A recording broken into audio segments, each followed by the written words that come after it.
Ascoltami signora, dimmi una cosa.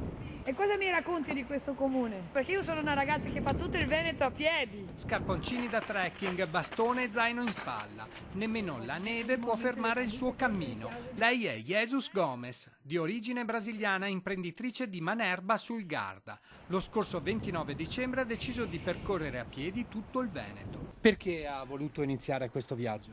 Perché io sono innamorata del Veneto e dei Veneti, poi sono un'appassionata di cammini, ho voluto mettere insieme la mia passione insieme a qualcosa che poi poteva essere utile anche a livello regionale per questa regione che tanto mi ha dato. Dalla sua idea è nato il progetto Su due piedi Te spiego mie il Veneto. Dal Polesine alla Lessinia, da Verona a Venezia. Jesus ha dormito a San Stino di Livenza, nei prossimi giorni sarà in provincia di Treviso. Fino adesso sono superati i 300 comuni e devo raggiungere i 574 comuni del Veneto. La sua disinvolta simpatia la aiuta a conoscere gente di ogni età. Con grande piacere vi offro uno spritz della casa. Madonna, devo bere lo spritz, Nico! Nico è scroccato anche lo spritz, vieni!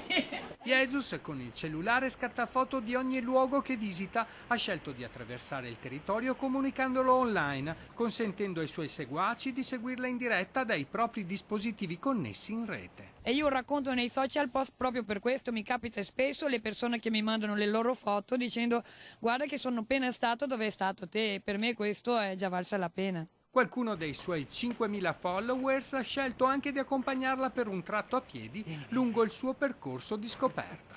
Un'esperienza che le sta consentendo di incontrare sindaci e cittadini entusiasti della sua presenza che si sono presentati in veste di guide appassionate del territorio. Incontri carichi di emozioni che le stanno regalando molto anche sul piano umano. E mi sono accorta pure io in prima persona che il Veneto ha tanto da dire, ma tanto da dire in tutti i sensi, come persone, storie, luoghi, arte, cultura.